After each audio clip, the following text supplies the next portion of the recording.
Secure all cargo. All passengers aboard.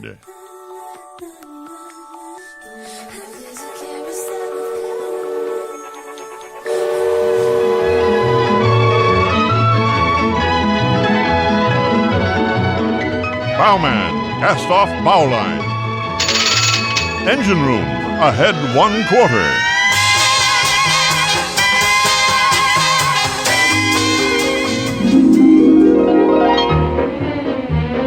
Hello and welcome back to Off Harbor in Maine. I'm Joel Covey, and I'm joined by my close friends to reminisce over Disney park history and discuss current theme park happenings, all with a drink in hand. And today on episode 34, we're doing a little catch-up, again, and then we'll explore rivers of America of yesteryear and today, as well as go into detail of Paris's counterpart, the rivers of the Far West. With me on this episode, I have Beth. Hello, everyone. And Matt. Hey, everybody. Unfortunately, Derick couldn't make it for this episode. Even though we haven't recorded in like 3 months and we've been playing this forever, we still couldn't get all together on this episode. So we'll miss you. It's a challenge. Yeah, it's pretty hard for us to get together. I can't believe it's been another like 3 months since we last recorded. But shockingly, a less amount of time since our previous in-between period. So we're doing a little bit better. I think this is our 4th episode of the year, maybe. It's pretty bad. It's been a busy year. Yeah. Well, I mean, I guess we're not missing much because there's not a lot I want to talk about with Disneyland. Yeah, try to keep it positive. It's mostly negative at this point. Yeah, so I don't feel too bad. That's why we're talking about history today. Not so much everything new, but... Well, we're all talking about the history because the future is really bleak. Yeah. Yeah. I mean, honestly, that's kind of... It's true. It's very true. Well, before we get into it, let's go around our tropical virtual lanai just to see what everyone is drinking today. Beth, what are you drinking? Okay, so yesterday I went to the grocery store to get something, and they had some Bailey's s'mores. Bailey's s'mores is like a seasonal new flavor, and I was like, oh, that sounds delicious. So I grabbed it, and I went to the self-checkout, and then I tried to check out, and it was $50 for a little bottle of Bailey's. So I put that back, and so I just had some red wine at home. I was like, no, thank you. Wait. So not to interrupt you, but my question is, you can buy alcohol at self-checkout in Nevada? Oh, there was somebody to check IDs, but all of their registers were closed. Only self-checkout was available. I say that's crazy because that's against the law in California. You know what? Wait, do you know what's crazy? Wait, I can't order alcohol to be delivered. Like if I was to use DoorDash or something like that, I can't have alcohol delivered to my house in Nevada, which I thought was in Las Vegas. Backwards. Yeah, in Las Vegas. Yeah, I was like, I can walk around on the street with booze, but I can't have it delivered to my house. That seems weird, but anyways, yes, Joel. Oh, I was just gonna say they did it for me last week. Oh, really? At the grocery store, and I'm like, you can't have. They told me, come over here. You can come to self-checkout. I'm like, I have beer. They're like, oh, it's okay. And then they were there though to assist. But was it like self-checkouts, or was it at like the little register they have at the back of the checkouts? No, it was at the self-checkout register, and somebody came up just and there she scanned it and said, okay, you're okay. What happened? And what store was this so I can report them? Yeah, that's why I don't even want to say it, because I want to be able to do it again. Well, anyways. But it's very local to me. Well, that's crazy, Beth, because like we said, there is more alcohol in Las Vegas than there is water at this point. So. Right? So I'm having a red wine. I do not remember the brand, but I can tell you that the label said it was a vibrant and velvety red blend. So that's what it is. Okay. That works. Yeah. I'm using leftover stuff myself, mostly. Matt, what do you have? All right, so I'm going to be boring tonight. So I'm actually kind of fighting like a sinus infection. So I'm actually on like antibiotics and different kind of medicine. So I wasn't sure if that was going to mess with anything if I started drinking liquor. So tonight we're going with good old water. Oh, water. Nice. I think this is the first. Water? It's the flavored water, though. I'll see. Oh, yeah. What's Explain your flavored water. It's called a circle. And you just attach it to your hydro flask, right? Yeah, I attach it to my hydro flask, and if I want regular water, I just turn it to off, and if I want flavored water, I turn it on, and it works amazing. This was a very tough concept for Derick. For Derick, yes. He was real confused about it. You know what the best one though is? Because one of them that you can get has caffeine in it. Oh. So I've been just drinking that throughout the day now, and it keeps me going. I think this is the first time we've had someone just drink water. We've had other non-alcoholic beverages. Oh, okay. Well, I think it was a sparkling water, so I don't know if that counts. Well, then I will go all out then Good. for tonight. By the time this drops, it's probably past Halloween, so I don't feel guilty, but it's definitely not Halloween yet, and I am having an eggnog drink today. They had eggnog at the store, and we couldn't pass it up, and my lovely wife bought it, and I was very excited to come home to some eggnog. So it's a coffee drink. I've done this before on the podcast, but I kind of finished off the bourbon that I had, just bullet bourbon. I need to get some different type of bourbon. And did an espresso with steamed eggnog, and I put it in my fitting Disneyland Paris 30th anniversary mug that I got from Harrison High TO2 on Twitter. A good friend of mine brought it back. It's actually a present for Vicky.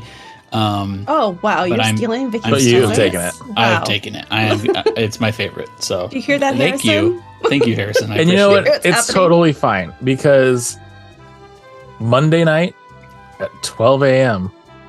the Christmas music starts. Oh yeah, it does. Oh yeah. And you know what? Because of your comment about getting eggnog, that's actually what I went to go to the store to get was eggnog. So I do have some in my fridge Nice. too. Yeah, I'm stoked, and I'm very happy to have this drink. So with that, everybody, Merry Christmas. Merry Cheers. Christmas. Merry Christmas. Cheers. Screw, Episode 34. screw Halloween.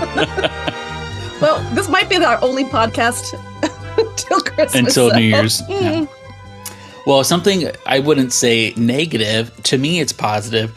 Others have their complaints or qualms with it.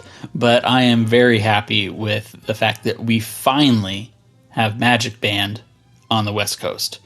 It's MagicBand Plus, but I'm very excited to be able to use a band now to get into the park. Ugh, instead of your phone all the time. Yeah. That was the best part. I'm not gonna lie. Just walking up and not having to fumble with like AT&T dropping the ball all the time.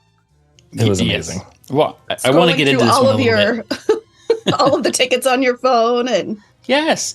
And so I've talked about this many times online, and people always come back and say, I don't get it. Like, why would you want it? And then they kind of get on me for being excited about it and basically telling me that my opinion's wrong. And which it's granted, I get why people don't want it or not interested in it. Or if you have your smartwatch and you want everything to be on your smartwatch. Excuse me. So are you from Boston? You Right. smartwatch. That's typical for me. But I get it. But for me, I think it's fantastic. Yes, it doesn't have all the features, and I'll go through some of this. We'll go through it.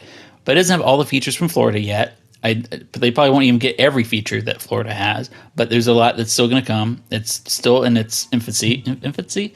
There's only a few days in for regular park guests that can get it. Magic Key holders had a chance to purchase a little bit beforehand. Unfavorables. The unfavorables are able to, yes. gotta have guinea pigs. And we'll start off with like the simplest thing, the number one reason why I wanted it. Like we're saying how much we hate opening up the Disneyland app all the time. Often you have to log back in. And I feel like it always freezes when I need it the most. And that was very common for me going into the entry or to the turnstiles. So this is nice because even though it doesn't have the touch points like if you're familiar with what Florida has, they have these nice little touch points where you put your band up there. We already have them in place for the lightning lanes. They were already there when they were Fast Pass, but they don't have that little Mickey symbol up front.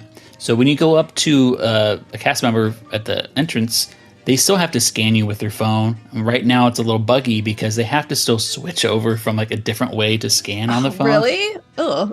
Yes. It's just like a button.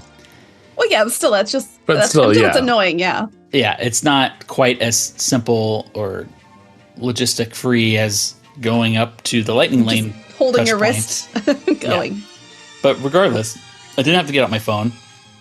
scan and went right in. And so that was just so nice to finally be able to do something so simple, since we don't have hard tickets in. Well, and it's funny too, when I first walked up to the turnstile, because remember I bought mine prior off Shop Disney, and when I first walked up to the ticket booths, the lady that was at the ticket booth, she goes, "Oh, someone already got one. Let's go ahead and try this." So I'm wondering if it was her first time. It might have been, yeah. Scanning one too.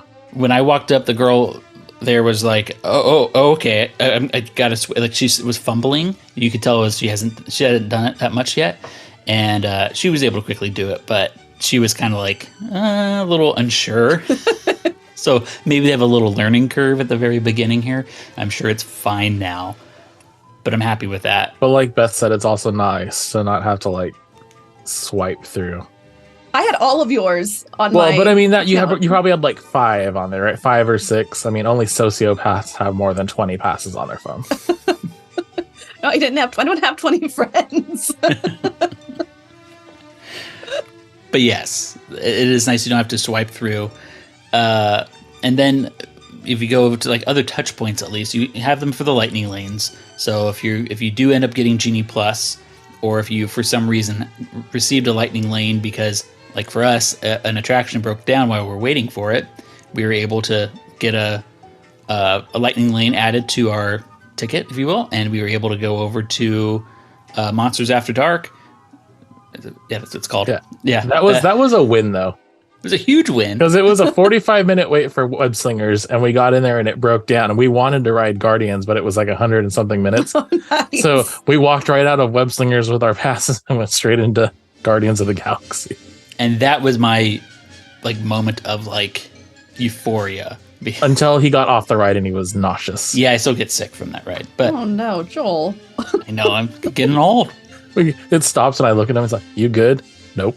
Let me walk this off. but walking up to that touch point and just being able to put it up there, the Mickey little head turns green. It does the light up circle. Your band makes it turns green too. It probably has, I don't know if the haptic. It did. Yeah, it did. So there's haptic capabilities on it, so it will vibrate as well when you touch it. That little thing for me, Matt, like that. So did Beth. Yeah. Doesn't it usually make you happy when you touch it? Yeah. I always vibrate. Yeah. but no, when you walk up though, that feeling, that it just reminds me of Disney World, of doing that so many times there, and it just felt like vacation more. And now we have it here on the West Coast, and it just feels, it's just something new, and it's convenient. So I like it, and I love. So I know we've had the sound effects for it for a long time, but it always just felt half-assed. But now that I actually have like the experience of like tap and then hear the sound effect, it just made it that much better. Right. And then I'm sure we're going to get like customizable ones like they have in Florida. Mansion does. Already? Yeah, when you tap it, it does like the one in Florida where it does like the spooky sound. Nice. Yeah. But like if you have like a special MagicBand. But that only usually does it at the actual like turnstile though. Oh, okay. Yeah, it's usually at when you first get into the park. Yeah. Everyone's like, okay, well, you have those items, but you can't link up. You can't do your discounts yet to them. You can't put a credit card to it yet, like you can in Florida. You can't get into hotel rooms yet. So those things are still coming. So there's still a lot of things that people may have found a lot of benefit to it in Disney World, not available here on the West Coast yet. But why not? I don't know why they announced this over a year ago. Maybe they just want to start at one thing at a time. And They're lazy. And keep in mind, and this is important, as I was listening to another podcast and they were explaining all this, and I realized, you know what, I think a lot of people still don't understand it. And we witnessed this even from a cast member giving incorrect information. Matt did. Where MagicBands, if it doesn't say plus at the end, so any iteration beforehand, those MagicBands will not work on the West Coast. They could have made it happen, but they did not. They elected not to for money, right? They want you to buy the new one. We all have old ones we could have used, but they wouldn't have gotten our extra money. So we have to get the MagicBand Plus. Now, the difference here with the MagicBand Plus is it lights up and it can sync to music or to shows, and there's moments in attractions too where It can do things on the wrist and lights up. It's nothing too fancy. It's not anything I would not recommend anybody to go buy this just for that item alone, because you have to look down your wrist, and everyone's complaining already. Like, I'm not going to look down my wrist while watching a fireworks show. Absolutely right.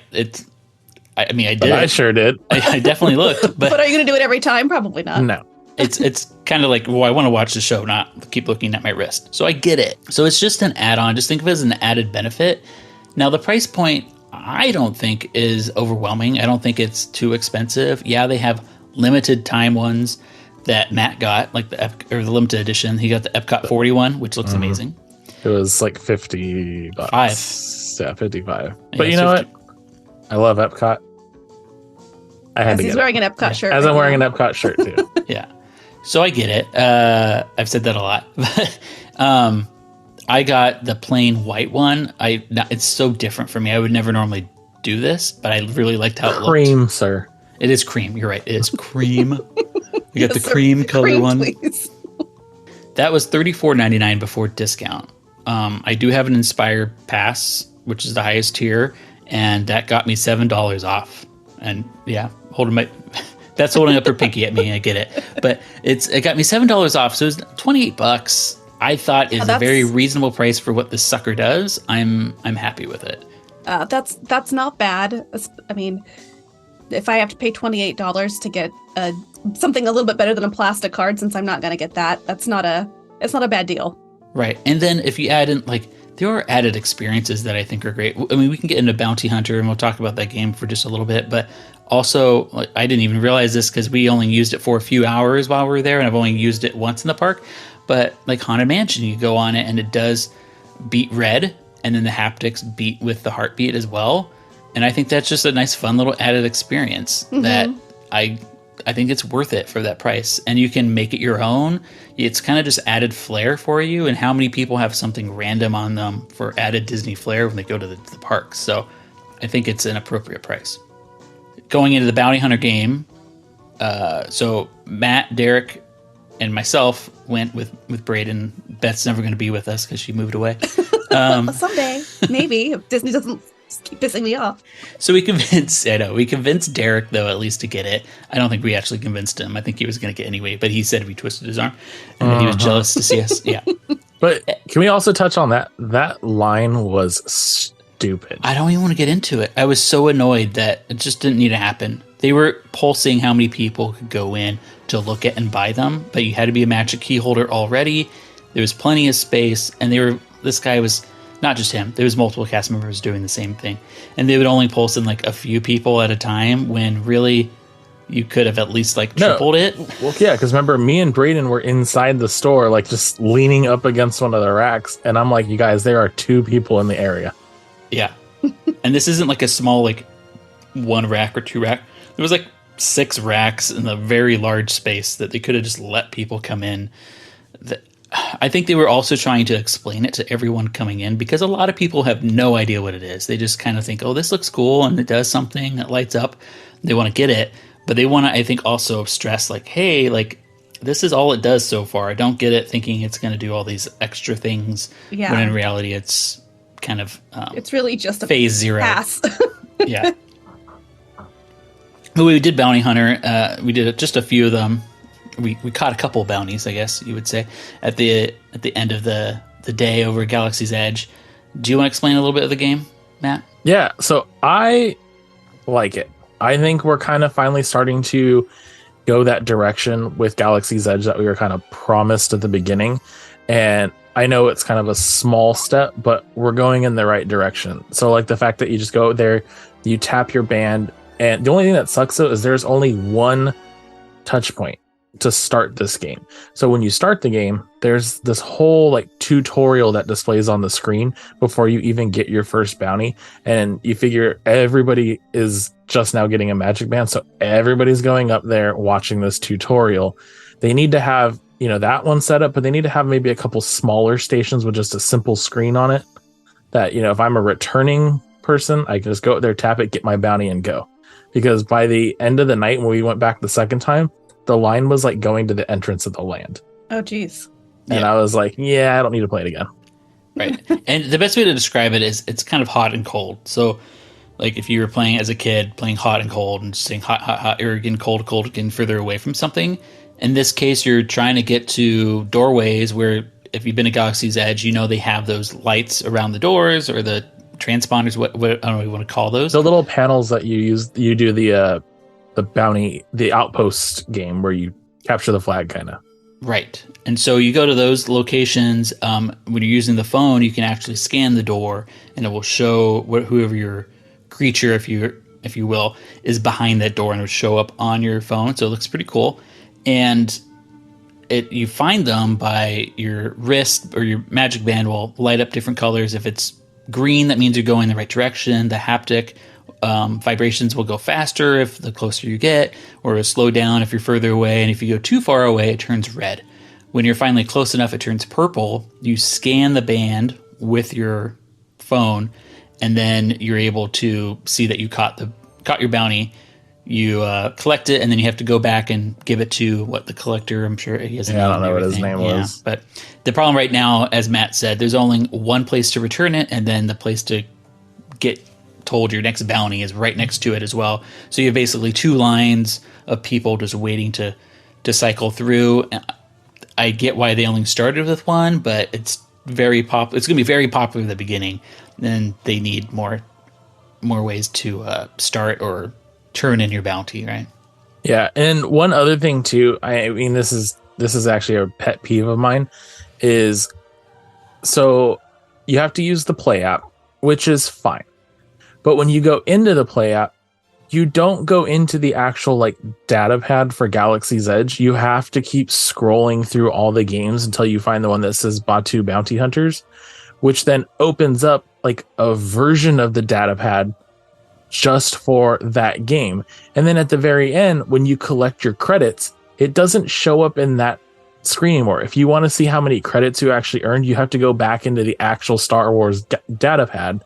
So it's it has you entering and exiting multiple applications in the same app just to check stuff. I'm why is this not all in one thing? Yeah, that was it is so not annoying. perfect. It is not perfect. There's definitely opportunities, and there needs to be more interactive elements. While this is very cool, we go back and you look at Epcot, what they've done for many, many years with just the Kim Possible game, where they used to give you a flip phone and you'd go around and it was you would interact with things in each different pavilion, and things would pop up and appear. Right now, there's only kind of one type of instance that happens in this game where there is opportunity to have more interactive elements and having other things pop up or appear for you, and hopefully they can add to that quickly and not wait 5 years until we have new enhancements to it. Do the credits do anything? Does that come into play in any way, or no? Nope. Still nope. Okay. But this is a gripe that I've had with that data pad since it first debuted, because remember, anytime you ride the Falcon and you have that enabled, you get your credits afterwards. So I'm sitting here on 150,000 galactic credits, and I don't even know what the fuck I'm supposed to do with them. Yeah, it's. Can I start buying things for my character? Yeah, anything. Is there an exchange rate? Can I exchange it for gift cards? I don't know. Can I do something? A fast pass or a lightning lane? That'd be great. Oh, that'd be cool. Oh, Maybe you can use them for in-park perks. Yeah, be very reasonable. It wouldn't, 20,000 people doing it. Yeah, 20,000 galactic credits lets you skip the line for Falcon. Yeah, we did it. There we go. Done. Fixed it for you. Disney. Hire us. Yeah. All right. So, that's basically MagicBand Plus. We could talk even more about it, but I think I just wanted to point out that I think it's a good value. I like what it is. Just don't get it thinking that it's going to be something totally identical impressive. to Disney World's. Yeah. It's a nice to have. And if you're willing to fork over some money, I think it can make your day better. And I know we're already talking a little long here, but I think it's funny that last time we were giving our D23 predictions. Just a little off. If you want to hear how wrong we were, go back and listen to the last episode. So oops. That presentation could have been an email. Exactly. Right. Could have texted it. It had churros or back vibes. And this happens every time. This isn't the first time. It's kind of a precedent now. We should expect them to be able to announce more things not that long after D23. This was definitely the worst one, though. Oh, by far. Definitely. Like, this one literally felt like nothing was announced. We literally spent 30 minutes on stage playing What If. Yeah. And the thing I feel bad for, I mean, I was laughing at him like, this is ridiculous. But to spend all that money on the D23 tickets and then all the effort to try to get into those panels, because you're like, oh, I want to hear the news. I want to be there first. I want to be the parks panel. And then you get, maybe someday we could do something like this, maybe. Yeah. Don't they usually have like performances and some other stuff that happen during the panels? Do they not do that for the parks panels? Like, remember during the last one, that's when they announced like the Epcot overhaul, and they had the what's her name, Pinar Toprak, the composer that does like the actual Epcot theme now. She came out on stage, and she's actually like a real composer, like does movies. She's a real one. Yeah. Well, no, she did. Park one. Yeah, she did Captain Marvel. Okay. Yeah. But she came out and did that, and. So, I mean, I was just saying, usually, even if you don't have the greatest announcements, you have other things that were kind of cool to see in person. So I can we did have What's Her Name came out, though, and sang from Princess and the Frog. Oh, yeah. Oh, shoot. What is her name? They came out. Was it? Oh, my God. Why can't I remember her name? Is it Alexis? Alexis. Alexis Rose. Anyway, so yeah, there's been some good things that come out. We're not going to go over all the stuff they've talked about, but hey, I think it is pretty cool about the Mickey and Minnie's Runaway Railway opening January 27th before Toontown reopens. So you'll probably be so stoked for that ride. Yeah, and it's so really smart. Good. Instead of opening up the land first and then the ride later, they're going to open up the ride first and then the land opens up later. Cannot wait. So that's exciting. Some line management. They better not do a damn. Oh my God. Virtual queue for this. I swear to God, I will lose my shit. Hopefully they do like 4 attempts. Like you can do it 7 a.m. There's 10 a.m., no reason for that ride to have a virtual because it has a great capacity too, right? It works perfect in Florida. It's got a great capacity. They do not need to put virtual queue on here. If you want to do a paid lightning lane, that's fine. But you do not need to do a virtual queue for this attraction. Yeah. Well, we'll see what happens. It'll probably come out before the next time we record, so. Hopefully not, but maybe. I know, right? So with that, I think we'll head on to why we're here today to talk about Rivers of America.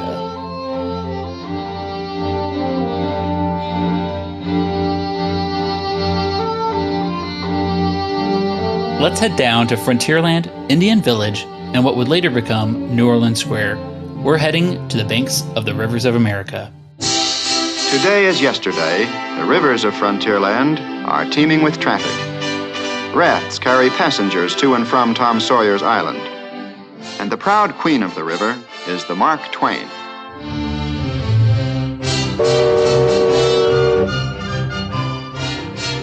Canoes politically incorrectly labeled the Indian War canoes, guided by actual Native Americans. A keelboat filled to the brim with excited young children and families depart from Frontierland landings, and the queen of the river, the Mark Twain, steam powers across the river, making its presence known with bells and steam whistles. Art Linkletter on the Dateline Disneyland Special stated, Mark Twain, a proud symbol of the Romantic era where whole cities grew out of river ports, turning paddle wheels brought new people, new customs, and new industries to those fabulous ports of call. And the riverboat even brought up a new kind of music up the river from the city where the blues were born, where the Dixieland style was king, New Orleans. At every bend in the river, dramatic scenes from the pioneer days come into view.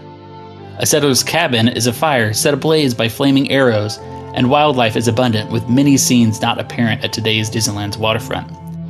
Further along, scenes from Native American dwellings are present, and stagecoaches scurry down nearby hills.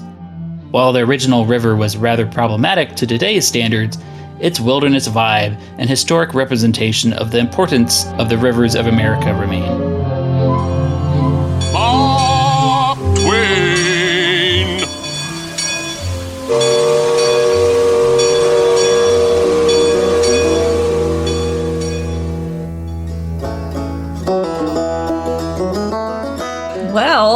go to the rivers of America. So the reason it's called the Rivers of America is because it's supposed to represent, at the time when it opened, the Mississippi, the Columbia, the Missouri, and the Rio Grande. And the story goes, I do not know if this is a real story, but the story goes that the night before they were supposed to break ground on this new river, what would become the Rivers of America, Walt was unhappy with the layout and design of the river. So he took home the project, worked on it himself, and the paper plans that he brought back the next day were supposedly the ones that they used to make the waterway. Now, is that just real or like earthquake bridge type stuff? I don't know, but that's the story. And when they started filling the Rivers of America after they had dug it out, all the water soaked into the soil, and Joe Fowler had to find clay so that they could line the riverbed, and eventually they were able to keep water in. And it's the same water till this day. No, it has been emptied a few times. They found like weird stuff in there, like every time they empty it. Bodies, yeah. Bodies and barrels. Oh my gosh, that's only here.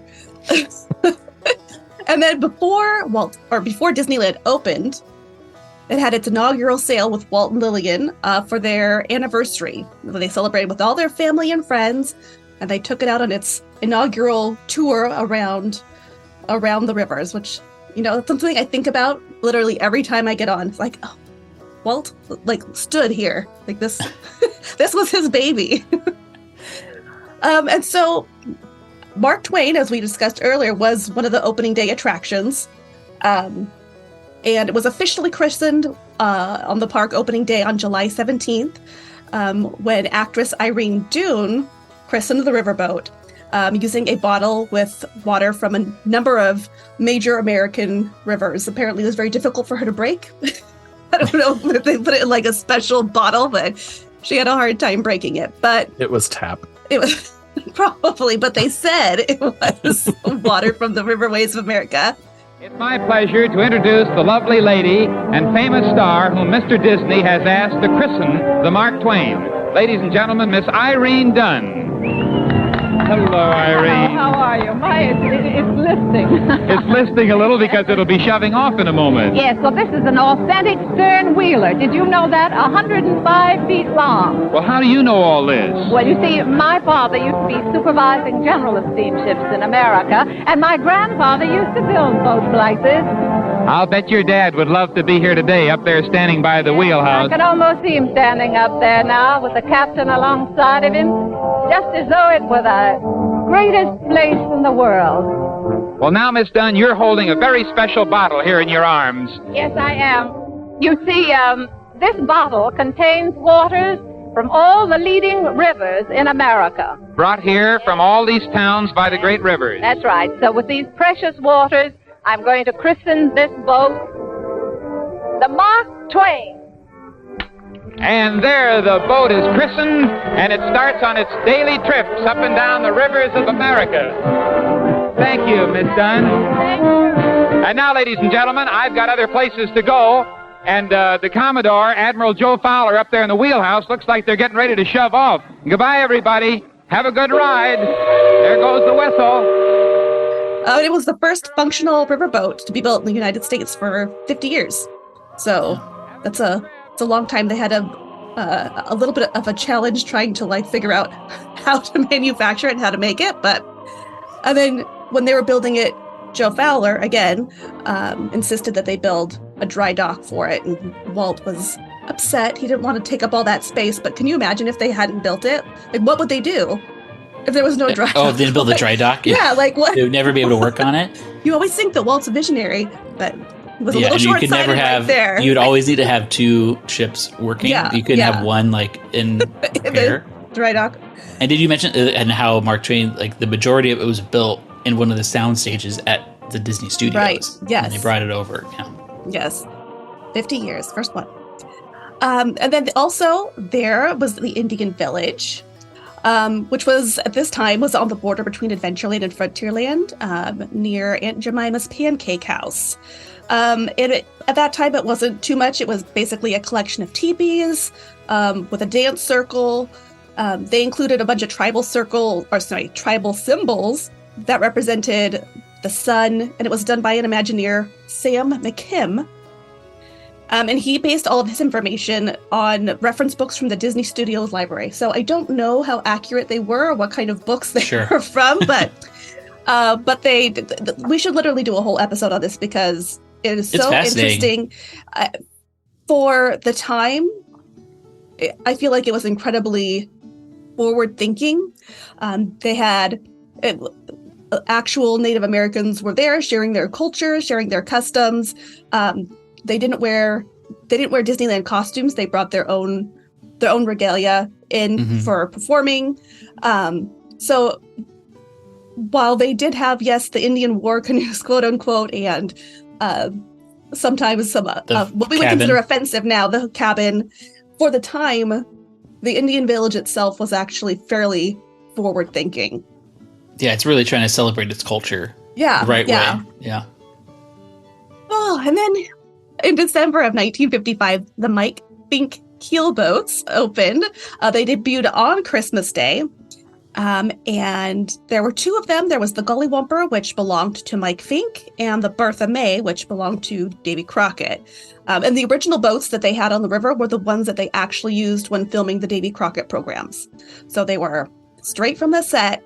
And then they converted those eventually to have seats, and then with windows on either side, and then eventually replaced with higher capacity boats so that they could fit more people on there. And it was considered a real deal on the river because it was a C ticket while all the other vessels were D tickets. Oh. Yeah. And in March of 1994, at the end of the summer, the keelboats closed for the season, and they didn't reopen again until March 96 for no reason given. So they were kind of wondering if it was actually ever going to come back, but it did. It did come back in March of 1996. But in May of 1997, the Gullywumper tipped over, full of guests, dunking them into the river. They were sent to St. Joseph's Hospital for minor injuries, and the keelboats never reopened. I don't know if anyone has seen like pictures of these things filled to the brim with people. Yeah, it's like packed. But it's so funny though, because you have the people on top, which isn't safe already. But like nowadays, you have like these railings that like would totally stop you from like falling out. But before is like anyone, if you're sitting, it would be so easy to fall over into the water. Yeah. And you have like kids that like toddlers up there. Oh my God, no. It's terrifying. Could you imagine trying to wrangle your children? Well, and you know what's funny though is I kind of think of that same like scenario is like at Knott's Berry Farm. The fact that you can still ride on the outside of the top of the stagecoaches somehow baffles me. That's true. It's that same thing. It's like you're up high, bouncing around like. They can't make any improvements to that. Otherwise, it'd be like some new code that will do that. Yeah. Oh my gosh. And then in 1956, we get the Indian War canoes. And as Joel mentioned, that these were the two cast members that helped with the rowing were Native American men only men, and only Native Americans were allowed to do that. And they closed in 1971 to make way for Bear Country, and then they reopened the next year as the Davy Crockett Explorer canoes. At that point, they didn't care what your race was, as long as you were a man. It was still a man, though, right? Yeah, still only a man. Yeah. Women are too weak to row a canoe, don't you know? And then also some men are too. That's true. And then the same year in 1956, Tom Sawyer Island opens with the rafts. Before that, it was basically just a strip of land in the middle with a bunch of trees and foliage and all that kind of stuff. But they opened it with things to explore and climb through, and pretty much one of the only areas even now that's very much open to explore all on your own. There's still dirt. Yeah, still dirt pathways, and you can still climb on things. No one yells at you when you climb on stuff. And well, there's some stuff you can't climb on there. No, but no one yells at you. Yeah, it's true. There's not enough cast members out there. Yeah. Did you get yelled at, Matthew? No, I'm just saying I would have put it past somebody. See, well, I just never seen there's not really ever any cast members. Well, you look suspicious. I got yelled at I was reading my school books at college. I was reading on top of the rocks there, and we got yelled at to get Was down. it for reading or for being on the rocks?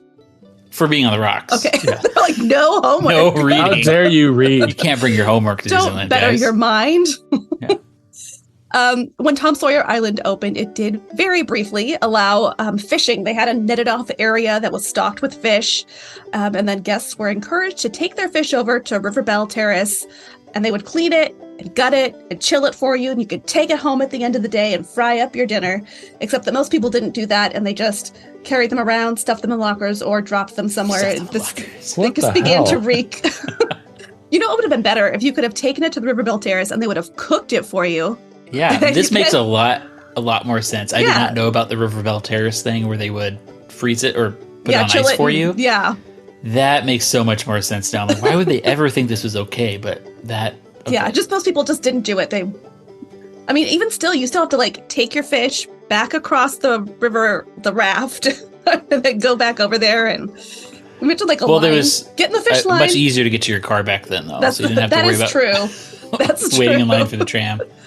Also, in 1956, you could see parts of the Rainbow Cavern mine train from the riverboats, which opened July of that year. And then Cascade Peak lasted long past the closure of the mine train, which that closed in 1977. But the Cascade Peak lasted all the way until 98. So a good decade plus past when the attraction closed, we still had those Cascade Peaks. Although it looked a little different because the trees grew so big. It didn't look quite as majestic as they had the smaller trees. But and then, you guys, then the Settler's Cabin. This Settler's Cabin has a long, sordid history.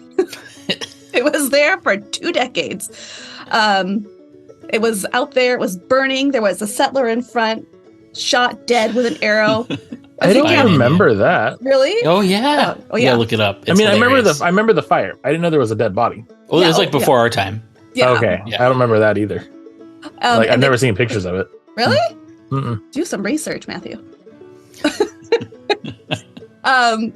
But the captain on the Mark Twain would spiel about how it was done by an unfriendly Indian, quote unquote. We're now passing beyond the limits of protection from Fort Wilderness. That village of teepees on the island belongs to a hostile Indian tribe that roams this territory. Attention, deck watch. Burning settler's cabin off starboard bow. Settlers who enter this great wilderness face many dangers. And as you can see, some fall victim to Indian arrows. Even the Tom Sawyer Island map shows the cabin in the unfriendly Indian village. I'm just saying, if it was the native people's village and he settled there, like, I don't blame them. He kind of had it coming. What was he settling there for? They're teaching history right there. Yeah, like exactly why. Yeah. Exactly. How terrible we were. The hard facts. We were. White people were shits. And then in the 70s, it was changed to say that he was attacked by river pirates, and the fire was turned off due to the energy crisis of the 70s. They added a Pirates of the Caribbean style flame inside, but does not work as well in a outdoor daytime setting, so it just looked really cheesy. But the fire came back in the mid-80s, but the arrow lodged inside of the settler was removed, and the story changed. Still there. Yeah, he's still there. He was still laying there, but the story was changed that it was a moonshiner's cabin, and that caused the explosion, like a Prohibition-era meth house, I guess. Well, I'll be. Old Jed there's been supplying moonshine to the keelboats for a few months now. He said his business was just about to catch fire. It looks like he was right. Let's see. So we went from hostile Indian environment in land stealing, and then we went to, pirates and thieving and murder. And now we went to drug dealing. Yeah. This time, though, we are assured that the moonshiner is not dead. He was just passed out drunk. So real family friendly. This is the park that won't allow alcohol, but how many rides do they have where people are drinking alcohol? And I mean, so many. And eventually, in the 90s, the cellar was removed entirely. And then the story focused on an eagle's nest in the nearby tree that was in peril because the settler's cabin was on fire, I guess. Settler's cabin afire off starboard bow. Yeah, I see it. Poor souls. I'm afraid we're too late to help. Captain, pardon my opinion, but it looks as if that fire was caused by just plain carelessness. Those folks aren't only losing their own home, but the home of those eagles as well. My sympathy goes to the eagles. Yeah, looks like the signs are clear. Man is in the forest. And then in the early 2000s, the flames were turned off again. And there was really no reason given as to why they were turned off. Due to another energy crisis? There's stories that float around. Oh, yeah, seriously. That the gas line needed replacing, but it would be too costly. That'd be Paul Pressler. And another story was that the flames were a victim of California's strict emission standards now. It's basically left abandoned until it was set up to look like a lived-in homestead in 2010. And the sign erected said that it was Mike Fink's home. And then they put the defunct keelboat over there. Bing, bang, boom, a storyline. And then when the river closed in 2016 for the changing of the area for Galaxy's Edge, the cabin was demolished, and then a new one was built with no flame effect, just a plain settler's cabin. I mean, if they really wanted to be current, they could just set it on fire, and that area could be the California section. It's true. Just always on fire, never turns off. Seriously, man. And then in 1958, the sailing ship Columbia joined all of the rest of the water attractions. In case you didn't know, the sailing ship Columbia is not a pirate ship. It's a replica of the first American ship to circumvent the entire globe. And that's for our friend Brian, who tells me that every time someone says it's a pirate ship. I mean, it is at nighttime. It is at nighttime. Yes. Which we saw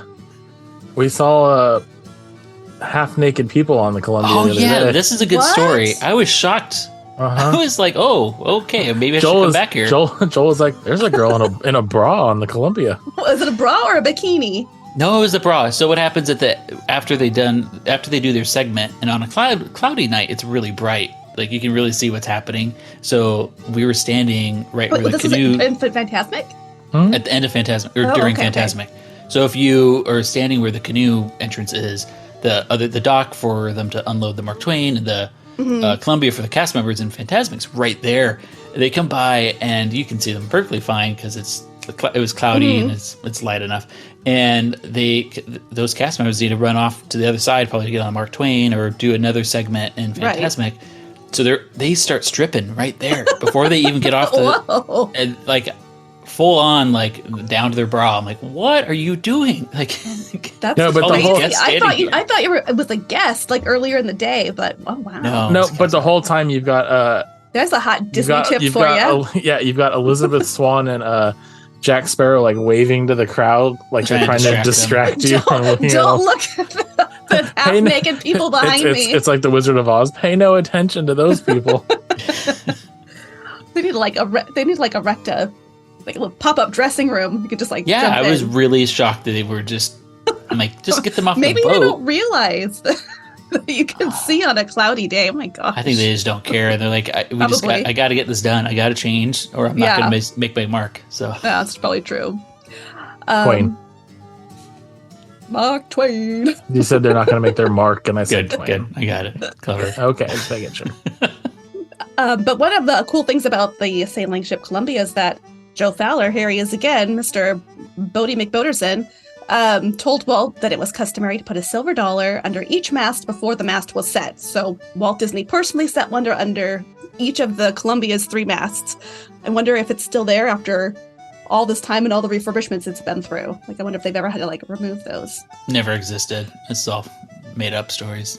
Wow, Joel, you're hurting my Disney fact soul. And then for the Columbia's christening, that was led by Gretchen Campbell Richmond, who was the wife of Alfred C. Richmond, who was the commandant of the United States Coast Guard at the time. So there's that. In 1960, the Rainbow Caverns mine train was renamed to the Mine Train Through Nature's Wonderland, and the refurbished track was extended to include a loop along the banks of the rivers of America. And it was an upside down loop. It was no, that's a good clarification. Yes, a horizontal loop in a circle.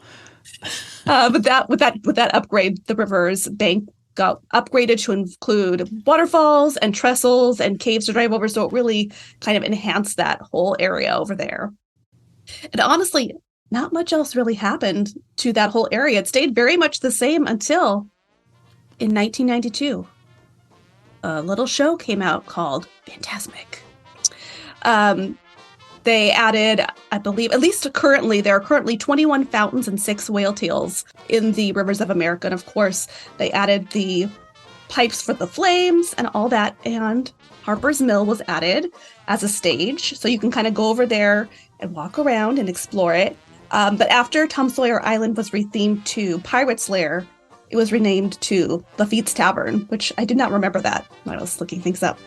And I just want to tell you guys that Lafitte's Tavern is not a real tavern, so don't try to go get a beer over there. Very missed opportunity, right? Yes. I'm still all about building a bridge from Frontierland side, from the front, where Cascade Peak was, building the bridge. It would have to be pretty, no, it's not a bridge. It needs to be a tunnel. It needs to be a tunnel from Frontierland side, from Cascade Peak, where it used to be, go underneath right there to Tom Sawyer's Island, and then you could have establishments like eateries or a tavern on the island, and people could easily get in and out of there. Wait, would it go under the river? It would go under the river. It's 6 feet. I mean, we could make this happen. Until it collapses. We're going to talk about Big Thunder in Paris in a second here. That's that true. does this, so.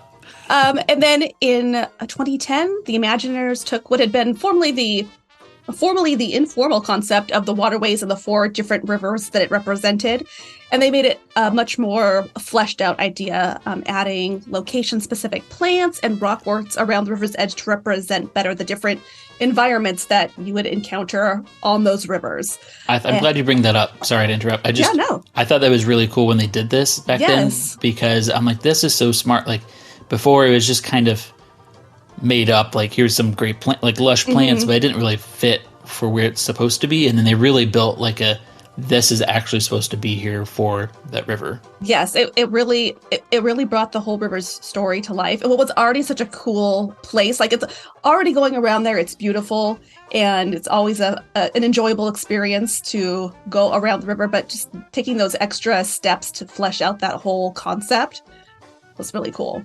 The river closed in 2016, as I mentioned before, to change the waterway for Galaxy's Edge. And when it reopened in 2017, they added a whole new section, which was the Columbia Gorge section, which is where I'm from. Well, not from Columbia Gorge, but close. And it came back in Washington, people. Yes, it's Washington. It came back with 5 additional waterfalls, more trestles, and they included their improved Native American village scene, where they added more to it, and they put the chief up on a high pedestal, not pedestal, but a high thing. He's waving. And the murder beaver. And the murder beaver munching, the beaver munching through the bridge. And now that as I say that, what I wrote, I realized that beaver munching sounds a little bit terrible. So I'm going to say the beaver gnawing through the bridge. Okay. And there you have it. I mean, call it what you want, but it's beaver munching. It's beaver munching. And now every time you see it, you'll think of that. Yeah. I do really appreciate how the trestle bridges that were built for Galaxy's Edge and that whole, all the rock work and everything, the new waterfalls built. And the left turn. The left turn, that comes a little later down the road, down the train tracks. But I do really appreciate how I felt like that was one time they actually made a concept art, and I looked at it, I'm like, this is going to happen. That's no way it will look anything like this. And I think they actually did a good job on really. They really did. If I'm going to be honest, that is my favorite part of Galaxy's Edge. I honestly, because that whole section when you're on the train and you're riding through it, it is so relaxing, it's so peaceful, and it's honestly beautiful. And so yeah, that's probably my favorite thing that came out of Galaxy's Edge was that added scene and all the extras that they put there. Well, and also so many people were complaining and very concerned because they did shorten the river a little bit. So they moved it in a little bit when they built this area. Nothing you would have really even noticed if you weren't totally familiar with it beforehand, but they did shorten it. And then they had a ton of huge trees, very lush in that area. And it did look really great during fall when they had some of the leaves changing in that area. But I was really concerned that, well, we're going to really lose this like quaint little area. But if you really think about what they've replaced and put there, they've really improved the area, enhanced it. And it's not just a bunch of trees. Now there's some really nice added elements to this section. Yeah, absolutely. Was that it for Rivers of America? Yep. Yep. Thank you, Beth. I've learned some new things on that, so that I appreciate the. Wow, I feel honored to have taught you something, Joel. I just need to go back and find the dead body with the arrow. You should easily be able to find it. Well, what do you have to tell us, Joel? Well, I was going to move along to, we're going to mainly focus on Disneyland Paris, but before we get to Paris, I want to talk about the other ones. I didn't feel like we couldn't talk about all of them in great length, and Matt didn't do any research, so I figured I would just do a couple of items here from each. He doesn't even know what you're saying right now, because I know he took off his headset. Off for a second. Perfect. We were about later. Yeah. So we'll go into, of course, naturally next came Magic Kingdom. Magic Kingdom, I would say it's very similar to the Rivers of America. There's probably a little less features or elements or whatever you want to call it now around the banks of that Rivers of America. It's kind of more natural state to Florida, I would say, in the back area. But it's really much like how Disneyland was before they built Galaxy's Edge. Their current attractions, they have a Liberty Bell riverboat, which is similar-esque to Mark Twain, but it's the Liberty Bell. And then they have Tom Sawyer Island there as well. They have Aunt Polly's? Aunt Polly's. Not Becky. So Aunt they have Becky. Tom and Becky, right? No. It's Tom and Becky, yeah, but she's not the aunt. She's not the aunt of Tom, no. That would be Game of Thrones here. So there was Aunt Polly's, though, which it still exists. I doubt it was open this last summer, but they have they had like a quick service restaurant on the island there. Is it like fried chicken? You know? I think it's been several things over the years, but okay. I don't know if I don't think it's ever been like open when I've been there. It's been many years, I think, since it was last open. I could be wrong. And I do think you could still go into that. You can still go in the fort there, where you can't go in the fort any longer in Disneyland. Yes, that fort is bare bones, though. They don't have as I think the dioramas or the show scenes that are within that maybe are a little lackluster compared to what Disneyland once was, but they do at least still have that area that you can walk through. And keep in mind, you used to be able to shoot guns at people at the in the fort. I cannot believe that even when I was a kid, I could do that. I can still hear that sound too. The fake gunshot sound. Yeah. But those have been removed. Wasn't it due to an injury? I thought it was because that kid got his finger cut off. That's right. Yeah. It wasn't even gone. It was gone well before that. Yeah, that's a good point. But anyway, that doesn't exist anymore. And then you have some former attractions. They did have the Davy Crockett Explorer canoes. I didn't look up when they closed, but it was a long time ago. And then they also had the Mike Fink keelboats that also closed a while ago. And that's really, that's Rivers of America. They have. Go ahead. I was gonna say, and their Tom Sawyer Island, they have a pretty extensive labyrinth of caves. Yes. Do not go with Matt in his caves. Because they're really hard to get out, and then when you start laughing, and you may or may not have farted in the cave, and you had to backtrack to your own smell 3 times. They renamed it to Matt's Dutch Oven. Yeah, it was That's the new restaurant that took over Aunt Polly's. You make pies. I remember Beth was dying the entire time. I was like, oh my God, please let me out. And then if we go, we'll move on. We'll go to Tokyo Disneyland. And so that, it's a little different in terms, they have a train that goes kind of more around that river because their train does not go around the whole park at Tokyo.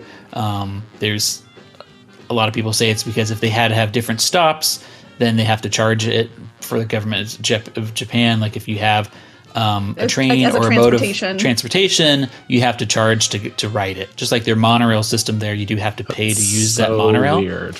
I don't know if that's really true for this case, but that is what I've heard a lot. And I've heard some counter stories to it, but it does seem like that's legitimate. Nevertheless, so that does have that train. It's called the Stillwater Junction, is what that train station is. That goes along most of it, and then it goes around their Jungle Cruise. And then that river passes through Westernland and Critter Country. They don't have Adventureland there. They call it, or I'm sorry, Frontierland. They call theirs Westernland. And their attractions, they have Mark Twain Riverboat, which is, I think is identical. And then best name ever, the Beaver Brothers Explorer Canoes. Is that from Brother Bear, I'm assuming?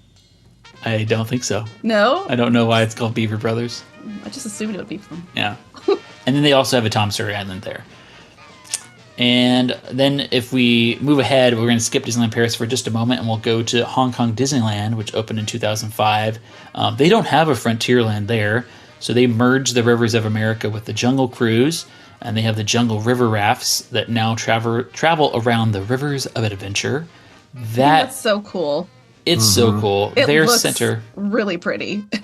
It's gorgeous, yeah. And that's more of a tropical climate, and it has, like, I feel like more lush foliage.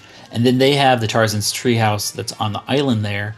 And then they also have, their river is much larger, much wider than what you would experience in the States. Right, yeah. Yeah. Got all that space there too, so.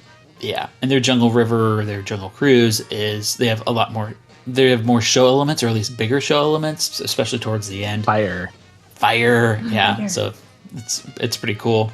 And then if we go over to Shanghai Disneyland, they really don't have a Rivers of America or really an equivalent. I did just throw out their Treasure Cove because it is a large waterway that has an island. It's very small in the middle.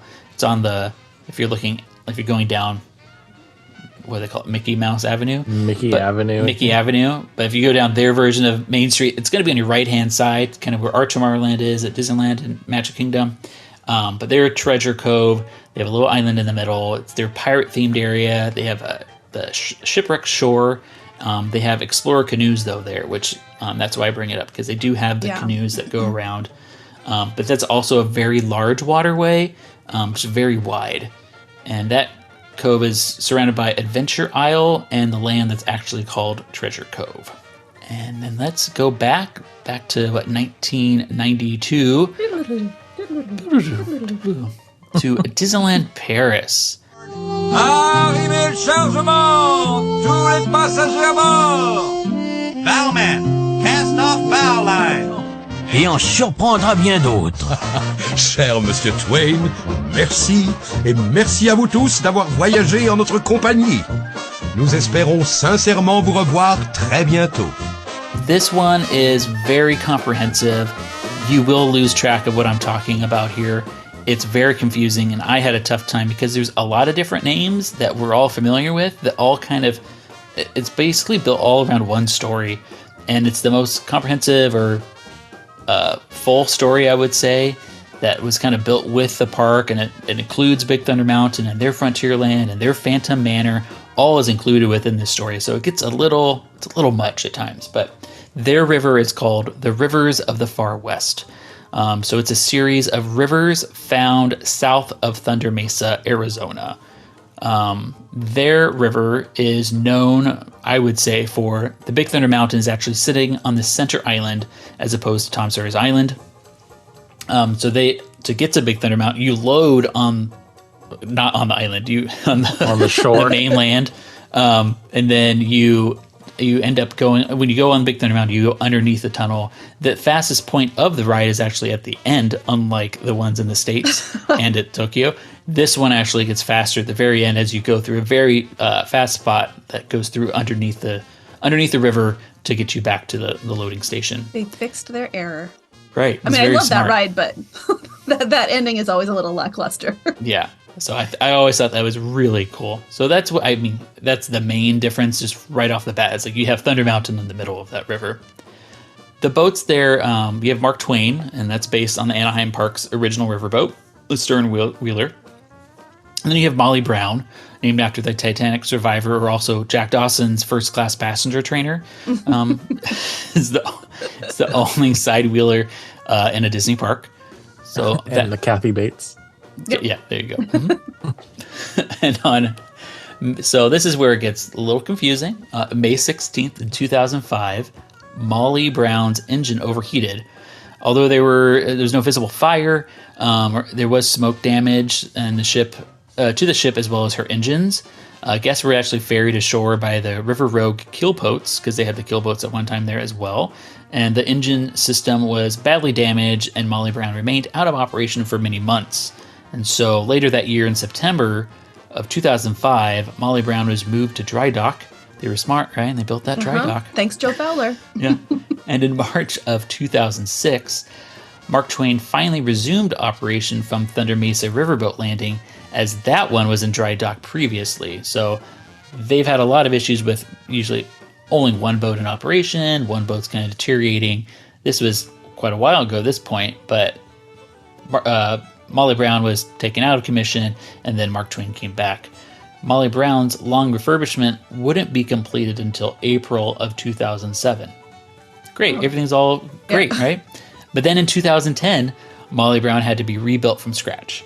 And on March 25th of 2011, she reopened with a new recording of Molly Brown's speech. I don't think it was Kathy Bates, but it was in English. Yeah. But it was in English, and previously it was in French. We did see a lot of things where it's gone back and forth in Paris, where they had an English recording or a French recording, and it ends up being something or the opposite. The Mark Twain hasn't operated since 2011 and has spent most of its time sitting in dry dock, and now it's deteriorated so much that they're going to have to rebuild that one from scratch as well. So right now, Molly Brown does exist, and it's running, but I don't think they started on Mark Twain. I've been trying to follow that story, but it's a disaster. It's so Molly crazy Brown how is really unsinkable. but not fireproof. Not fireproof, but unsinkable. That's why they had to bring Molly Brown back. Like, well, we can't have Molly Brown sink. So crazy though with Paris, like their maintenance is so like odd. Because remember they had that period where just like everything was falling apart, and then things look great again, and then it's kind of falling apart again, and then things look great again. It's like, can we?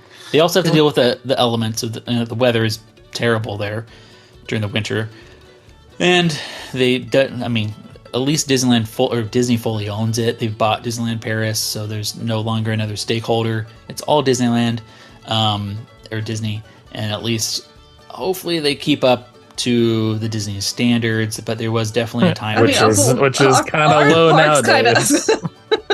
Well, you can say what you want. Maybe the animatronics are not working and other things are not looking great, but anything looks better than 2002, 2003 Disneyland. I mean, that was paint peeling everywhere. Remember the churro sign? The current churro sign? Yeah. That's in DCA with mist. The bane of my existence. Yeah. It won't ever be fixed.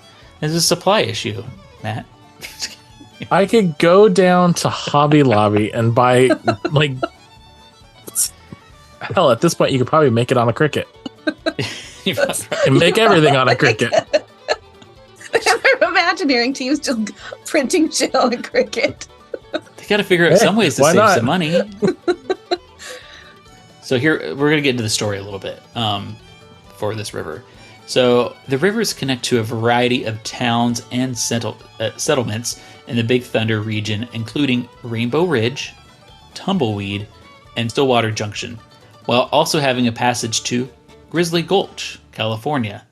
All these names should sound familiar to some, or hopefully to some of you. You have Rainbow Ridge, which is very familiar to Disneyland, and their Big Thunder Mountain and Mine Train Through Nature's Wonderland. And then Stillwater Junction's over at Tokyo Disneyland, and Grizzly Gulch is the new area for in Hong Kong Disneyland. So all of this is not to be confused with Thunder Mesa, which is a mining town in Arizona and the first town ever mined by the Big Thunder Mining Company. That also stems from the never-built Western River Expedition attraction, an area originally designed for Magic Kingdom. It is the setting for Big Thunder Mountain Railroad and the rest of Frontierland in Disneyland Paris. Rainbow Ridge is a mining town, and the setting of Big Thunder Mountain Railroad at Disneyland, as I mentioned. Tumbleweed, which was established in 1880, is a mining town and the headquarters of the Big Thunder Mining Company, ran by our favorite Barnabas T. Bullion. Good old Mr. Bullion. It is the setting of Big Thunder Mountain Railroad at the Magic Kingdom. A carriage line advertising in Tumbleweed offers carriage rides from Thunder Mesa to Rainbow Ridge. So here you can already see we have Rainbow that's a Ridge. long trip. And you have a call back to Disneyland and a call to Magic Kingdom. And I don't know if Tumbleweed wasn't really put into place at Magic Kingdom until they built that Barnabas T. Bullion storyline more recently, or if that was kind of always a part of that one. Yeah. Land grant documents within the queue also list Tumbleweed and Big Thunder Mountain's greater location as being around Thunder Mesa in the Western River Valley of Arizona, and with a painting incorporating elements from multiple incarnations of the attractions with a single range, suggests that these towns all exist within the Western River Valley.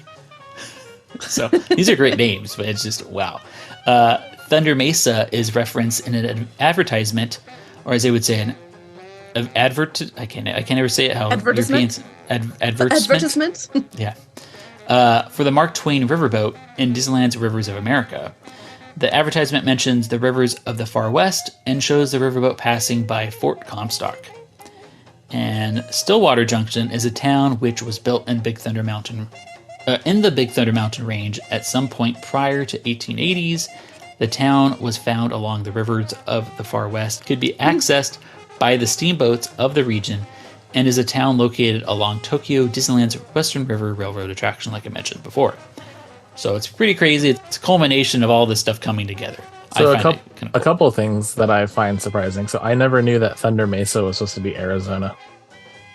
What did you think it was? Utah? I didn't. I just thought somewhere southwesty. I didn't think it actually had like New Mexico or something. Yeah, I didn't know it had an actual location. And then the other thing too was where's the sign on the Mark Twain? I don't think I've ever seen that. Isn't that the sign that's on the side of the area that's now closed off with the elevated dock? And then you have, it used to be facing the walkway, and now it's facing the side and it's harder to see. And there's that painting. And there's even a hidden Mickey in it. One of the characters or one of the guests on the Mark Twain is Mickey Mouse. You know what? Okay, I remember that, but maybe I've just never actually stopped and or like put two and two read together. The sign. Yeah. So no, now I know exactly what you're talking about, and it's funny. I don't think I've ever actually. I look at it and I don't see words. Right, you just see that boat. I just see the boat, and now it's even harder to see because they moved it off to the side there. So the river there features, of course, boats and water traffic go the opposite direction there. So they go counterclockwise. Like Australia. Right. Like their toilets, right? Yeah. A familiar figure is there. It's Old Joe.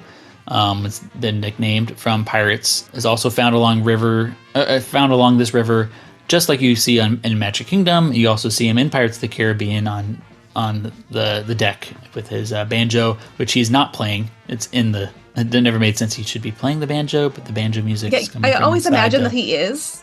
Yeah. And then, oh no, he's just sitting there. He's just sitting there. Somebody else is playing the banjo. Some weirdo in his house. Yeah. Anyway, in Paris, in Magic Kingdom, he's called Beacon Joe. And then in Paris, he is named Catfish Joe. And he is with his dog Moonshine. Maybe he was passed out once upon a time on Tom Sawyer's Island. He was. Or in the Unfriendly. I hope he made it out of the fire okay. And along the river, you'll also pass wildlife to be found along rivers in Washington, Wyoming, and Colorado, all gold mining territories. And then some other features and scenes throughout the Rivers of Americas there. You have, or Rivers of the Far West, you have the Ball Mill Landing. It's just a little port along the river, visible from the riverboat or Molly Brown or from Mark Twain. And then you have Big Thunder Island, which is Big Thunder Island is an island found in the Big Thunder Mountain region of Arizona's Monument Valley. It is an island found in what became known as the Rivers of the Far West by the indigenous Shoshone peoples as being home to the legendary spirit of Big Thunder. I think there's a song that goes with that too, right? Spirit of Big Thunder. Can you sing it for us? No, I'll play it instead. Oh, I love that song. Right? Can you sing it? It's like something like, at Big Thunder Mountain Station, there's a frightening something man. His something feeble, and his skin has lost its tan. Something like that. It's pretty good. It's like, hear the legend of Thunder Mountain. His body's weak and feeble, and his skin has lost its tan. When I asked him for a ticket, he turned and shook his head. He grabbed me by the shoulder, and this is what he said. Before you get on board this train, there's something you should know. When I finish with this tale, you might not want to go. I listened with amazement at what he said was true. And now, my friend, the time has come to tell this tale to you. Hear the legend of Thunder Mountain.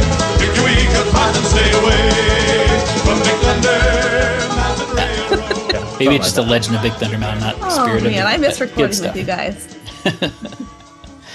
And in 1849, pioneer Henry Ravenswood discovered gold within Big Thunder and established the Big Thunder Mining Company to harvest it, chasing out the Shoshone peoples to do so. So he's a horrible person. Yep. And I don't think he's part of C, right? He should be part of Society of Explorers and Adventurers because he's a horrible person. Well, there's a lot of horrible people in C, we discovered, Right.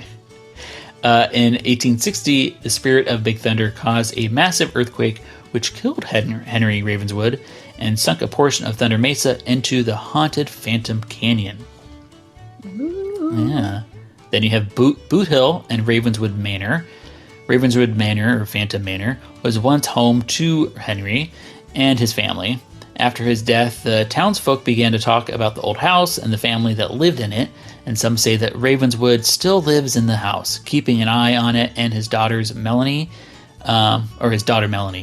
And the locals gave it a nickname, Phantom Manor. So it's kind of all built into this whole story of Big Thunder Mountain, and that's why on the Phantom Manor at the end, it's more of a frontier land or western land in the graveyard. Right, can you kind of go through like a ghost town, right? The one thing I want to go to Paris for.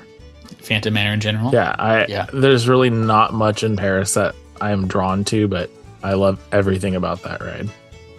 Isn't there, do you remember the Phantom Manor that is inside the our haunted mansion? There's like that dollhouse. Mm-hmm. Yes. And I can never find anything online about it. Like referencing it? Yeah. It's definitely there. It's definitely there because we saw it one time together. Like That's we were all the writing or only- something, and I was like, "Is that Phantom Manor?" And that's the only thing I love about Haunted Mansion Holiday is because we get that gazebo music in the queue.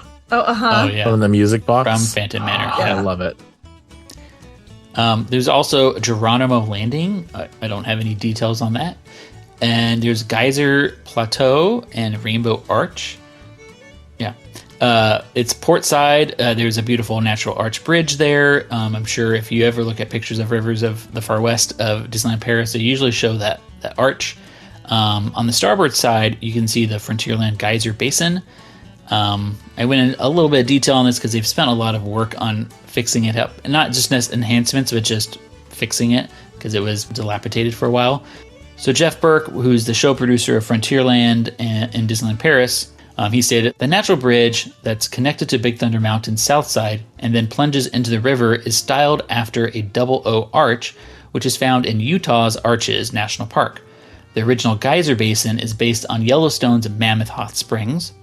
Beth Clapperton, who is the art director with Euro Disneyland Imagineering, was stating, during the most recent refurbishment, the existing geothermal area was broken up into two sections to provide more visual interest rather than just one type of treatment across the whole zone as per the original scheme.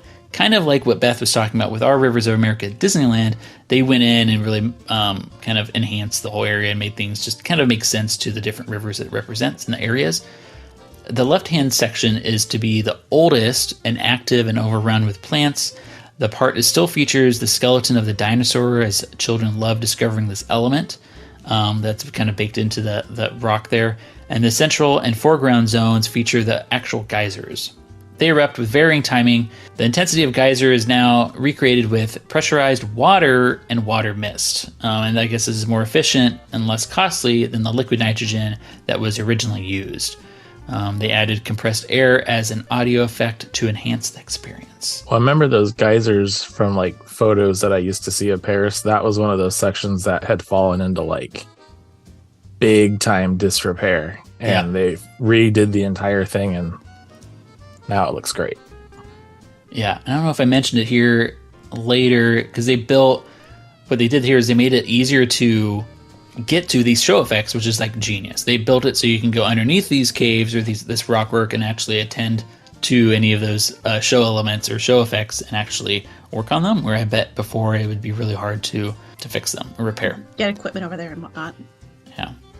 And then there's Smuggler's Cove from Designing Disney, this website, designingdisney.com. They had an interview with Jeff Burke and Beth Clapperton that I was talking about. They were saying Smuggler's Cove was created as a river pirate hangout, but it also used to practically serve the purpose of a ride, load, and unload area for the River Road keelboats. So that's no longer in existence, but just kind of like you've seen at other parks that you'll see, they've kind of repurposed those docks that were once used for the keelboats. And the design of Smuggler's Cove is based on natural caverns, caves, and river inlets that water was carved out over time along the sandstone rock formations that line the banks of the Colorado River, particularly where it flows through Arizona. So obviously some time was spent there and some research on making it just be right. And then they have this wilderness island, they call it, and that's just a small separate island behind Big Thunder Island, as they call it. So they have a little extra part in the back that is just called the Wilderness Island. Can you explore that like Tom Sawyer, or I don't think you can go there. It's just there. Just a little extra spot. They should have put a settler's cap in there for sure. Yeah. So really, I mean, that's the rivers of the Far West, or the rivers of America. I think theirs is kind of the most comprehensive, and I think it's just really cool they built this whole story. And we've gotten into this about Society of Explorers and Adventurers, where people complain that it's too involved, it's too much, but it's not, like, you don't need to know about it. It just, if you start to uncover more and more, it's kind of fun to learn about it and learn of a deeper story or history. But it's not something that, if you don't know it, it doesn't take away it doesn't detract from your experience. It doesn't detract from your experience if you don't know the story. Yeah, it just as you find the little nuggets while you're waiting in line, it's just kind of fun to put together. It kind of enhances your experience. Yeah. So one thing that I'm honestly surprised you didn't mention though for Paris, does anybody remember? Doesn't still the go. Phantom Cruise? Yeah, but it doesn't happen anymore. So I know, but it's still cool. You didn't mention it. So the Phantom Cruise ran for only like a couple years. It was essentially like a gigantic Grim Reaper that pulled the Mark Twain. It needs to come back. But apparently it kept derailing, so that's why they stopped. It was only during Halloween season, right? It only went for like 2 years. I guess it was supposedly it had kept derailing, and it was just a pain in the ass to maintain, so they finally just said, we're not doing it But anymore. it looked cool. But the pictures of it, like, especially like when you see the pictures where like they have like a fog, and I was like, I want this. I want that here. Yeah, it's huge. It's like almost just as big, if not bigger, than the actual boat that it's pulling. Yeah. So cool. Like I remember what the first time I ever saw a photo of that, I was like, that's a thing? So yeah, that's the rivers across the globe, right? And I think it's just really cool that almost all of them kind of still continue this more or less a tradition of having these rivers of America, and it does mean so much, I think, to Disneyland, and sets it apart from a lot of other amusement or theme parks out there. Just having this kind of space that could have been a concrete jungle, it could have been something without all this lush, nice foliage, or just having like these looking like natural waterways in existence in a park like this really adds to the experience and the environment. And the thing is they've managed to pack so much into it without feeling overcrowded. It has that kinetic energy where you feel like it's a bustling area, but it still has those peaceful areas when you're actually on the attraction itself. It's just really cool that, even though they could have just stuck a big attraction, they've managed to get multiple attractions that are enjoyable for all ages in that same area. That's a great point. And the kinetic energy is very real, especially for Disneyland, where you do often still see both boats running. And the canoes. And the canoes. And the rafts. And the rafts to and the strippers. And are they still running the rafts all the way around the river? Or did they stop that? Because they were doing it briefly. I don't think so. Okay. Yeah. Yeah, that was. I think that was repairing just, stuff. On for Phantasmic, right? Yeah. So it's something that we're happy to see continue in the parks. Here comes the old Mark Twain, the old Mark Twain, chugging along. And you can tell by the singing. All right. Well, thanks, guys. This was a lot of fun. It was nice to get back together and talk Disney for a little bit and not just complain. Yeah, I love talk about that. the fun things at Disney and stuff we really enjoy. Wish there was some more of that. So that was nice. And hey, until our next happy hour, when you aren't able to join us on Off Harbor in Maine, you can always find us online. Our Twitter and Instagram handle is at Off Harbor, but you'll pretty much just see us always posting on our personal handles, and those are available under the show notes. Feel free to always email us too if you want to complain about anything we said or correct us. Feel free, or if you just want to drop us a line, you can email us at podcast@offharborinmaine.com. I am struggling with the website because for some reason, if you go there now, it says that we're trying to attack you or something, or that I'm. It's hard to access the website. I'm trying to fish cyber attacks. Yeah, so I need to figure out what's going on with that. But I swear I'm not trying to take your information. You can also find some in-park recordings of background music, park ambiance, and attractions over on our sister podcast feed called Park Sensory. If you just search for Park Sensory, it should come up. There's no talking on that. You don't have to hear me talk, and it just goes right into audio recordings from the parks.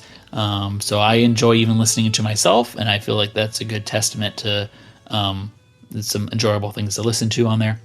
But in general, hey, if you enjoyed listening to us, I know we haven't been around for a while, but the best way to help the show is just really recommending it to your friends and sharing it online. Well, everyone, wherever the world leads you next, we hope you carry a song with you and know that the promise of someday begins inside you. On behalf of the birdies, flowers, and tikis here at Off Harbor in Maine, farewell and aloha to you. We'll see you all next time. Stay well and cheers. Cheers. Cheers. That was my Derick. Oi. Oi. Oi. Oi. Oi. Oi. Oi. Oi. He was in Germany and he didn't do it for me. I'm offended. Oh, that's pretty bad. You should have.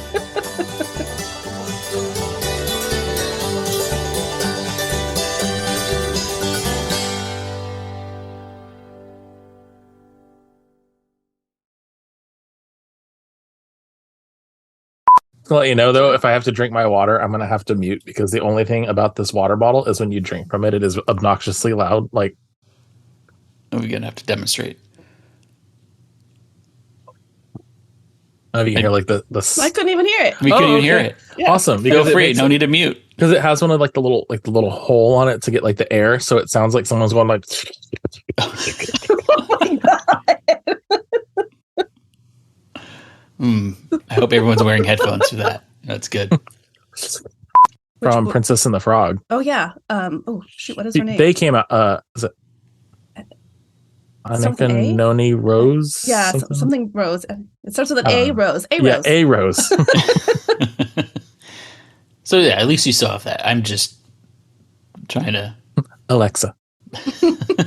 Or Alexa. Was it? Oh my god! Why can't I remember her name? Is it Alexis? Alexis. Is it Alexis? Alexis Rose. La la la la la la la la la. I really found some great stuff, audio wise. Oh, Mark Twain. Mark Twain. Yeah. Mark 3. Mark 4. Engines deep.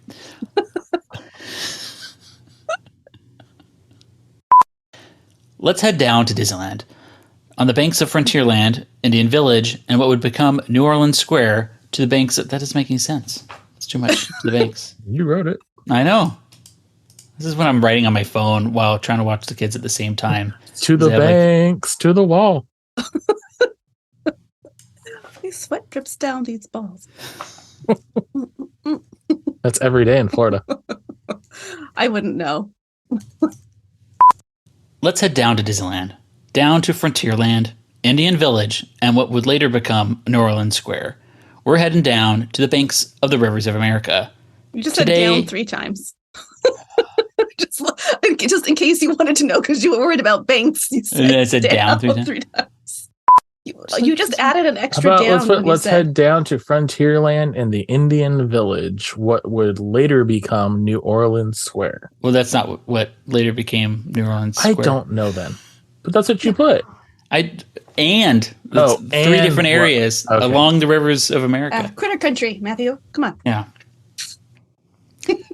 Just put, let's head down to Frontierland. No. Head down to Frontierland, Indian Village. I got it. Shut up. We're trying to help Joel. I know. In December of 55, the Mike kink field goes. It's a kinky. But it's the Liberty Bell, and then they have Tom Sawyer Island there as well. They have Aunt Becky's, Polly's. Aunt Polly's, not Becky. So Aunt they have Becky. Tom and Becky, right? No. It's Tom and Becky, yeah, but she's not the aunt. She's not the aunt of Tom. No, that would be Game of Thrones here. So there was Aunt Polly's though, which I have nothing. Walt's. We're happy to see Walt's legacy get destroyed around every corner. While everything else is falling apart, we're happy to see Rivers of America continue to thrive. You know, Walt did say it will only get prettier.